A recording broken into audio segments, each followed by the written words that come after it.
Jos, World Cup winning captain, just 4.5 months into the job. How does that sound?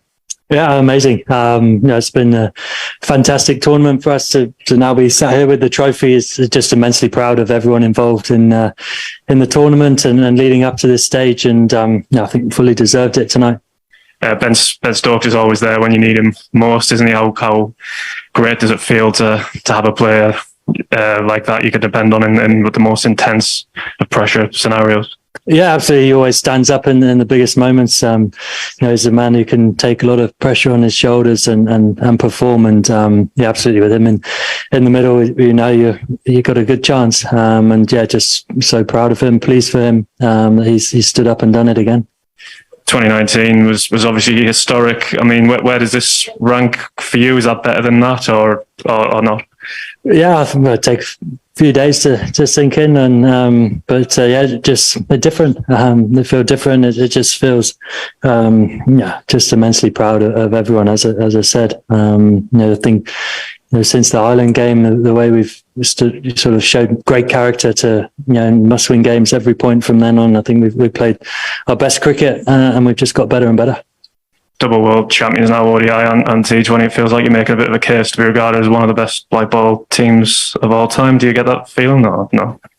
Yeah, that's not for us to judge, but we certainly enjoy that. I think a lot's been made of the changes in white ball cricket in England, the journey the teams have been on, and to have the one in 2019 now. When this T20 World Cup as well, just shows the vision at the start of that people had of where we could get to as an England white ball team, and there's no reason why we shouldn't go on from strength to strength. Chris, go ahead. Jos, after the 2019 final, when Owen Morgan was sat there like you are now with the trophy in front of him, he described Ben as superhuman, his efforts in that final. I just wondered how you would describe his efforts tonight, and are you surprised that he just keeps producing again and again on the kind of the tightest and the biggest of stages? Yeah, no, not surprised. He's a true match winner, and he's been there in those scenarios time and time again, and he just has a lot of know-how for how to do that. I think it certainly wasn't his most fluent innings, or he probably didn't time the ball as well as he can, but he knew he was never going to go down without a fight and stand up and be there at the end. So, we're immensely lucky to have him, and he's one of the great players of English cricket. And how pleased are you for him on a personal level, given what happened in 2016? Yeah, it's an amazing story, really, isn't it? I think shame he did his documentary a year early. He could have added that in, but he's been on an amazing journey. I think all these big moments, I always remember his words that to Jofra about things don't define you, and I think he's obviously never let that 2016 final sort of push him back, and you think the things he's gone on to achieve in his career since then is just amazing. Is there a case now for arguing that actually Ben is England's greatest cricketer of all time? He can be in the conversation for sure. Okay, we'll go Dean and then Mel, and then we'll take some questions on the other side. Congratulations, Jos. Before the game, I asked you about a little period of English sport where there's a few World Cups up for grabs. Sadly, the women didn't quite get over the line in New Zealand. The rugby league boys didn't quite manage their semi-final, so you have actually started things off. And do you think that maybe you can provide a bit of inspiration to the footballers as they're about to get underway with their tournament next week?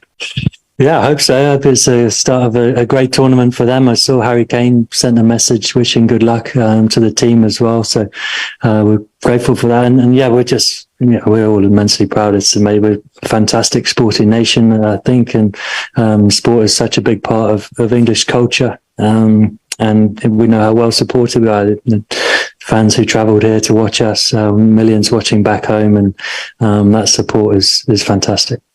And obviously you've won a double World Cup now. Can you describe the difference between? Amazing. I think our bowling has improved no end, and I think that's why we're sat here as champions. To be honest, I think our bowling has improved fantastic well. Sam Curran has stepped up and been an absolute revelation. He's a brilliant cricketer. He loves those crunch moments, and he's deserved player of the tournament for this.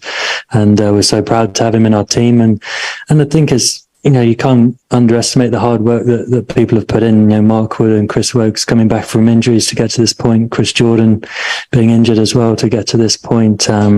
Guys getting injured during the World Cup, and so just such an amazing effort from everyone.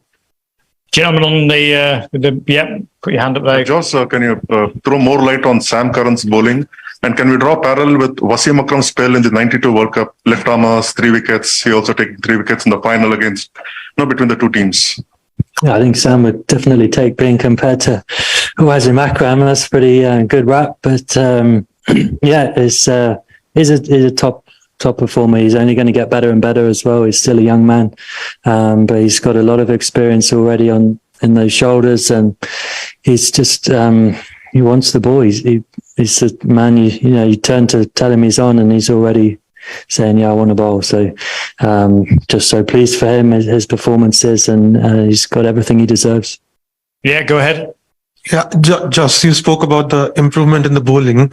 Can you tell us a little more about the process and what work has gone behind the scenes to see this improvement? I think the guys just work hard. There's a huge amount of talent there. I think David Saker has come in as a bowling coach for this tournament and in Pakistan, and I think he's added a huge amount to the group. They've just talked about how to get people out and how to defend. It's not been any technical stuff. I would say it's very tactical. Everyone seems very clear. Guys taking a lot of ownership makes my job a lot easier to sort of pass it over to them and say, I trust you to bowl whatever you think you need to bowl. And they've just taken that ownership and been brilliant. Gentlemen at the front, and then we'll finish off with Louis and then Dan, and then we're done. Go ahead. Jos, Vimal Kumar here. For a long time, English cricket was seen as too rigid, too structured, very conservative. But now, on the other way, subcontinental teams were seen as full of daredevilry, innovation. Now with 2 back-to-back defeats, the subcontinental giant, do you think that perception will change?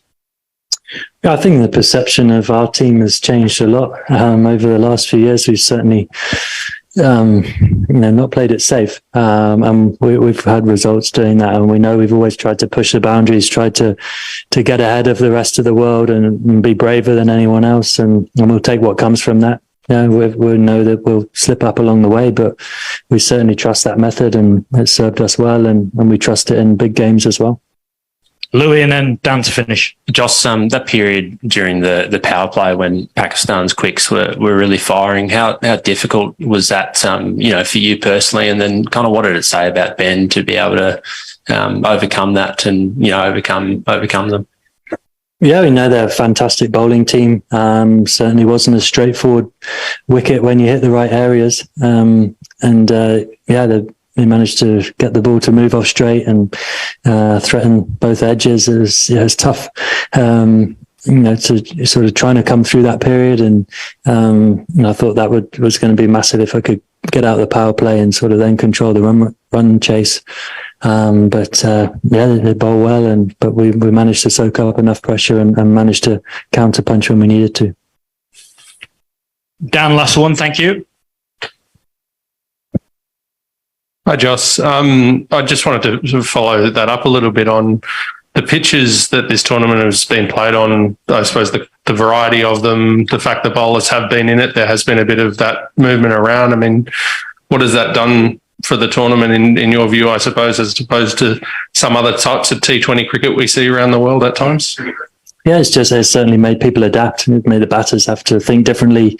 Bowlers have been able to attack at certain times. The ball swung throughout the tournament, which has added a different dimension. There'll be one of the sort of themes throughout the tournament. And like you say, you play in different parts of the world and different challenges are faced. That's why as an international team, you have to be able to adapt really well to be successful. We're certainly managed to do that. It's been an interesting tournament and it's certainly thrown up some upsets along the way and some different styles of cricket. But we're just delighted to get over the line.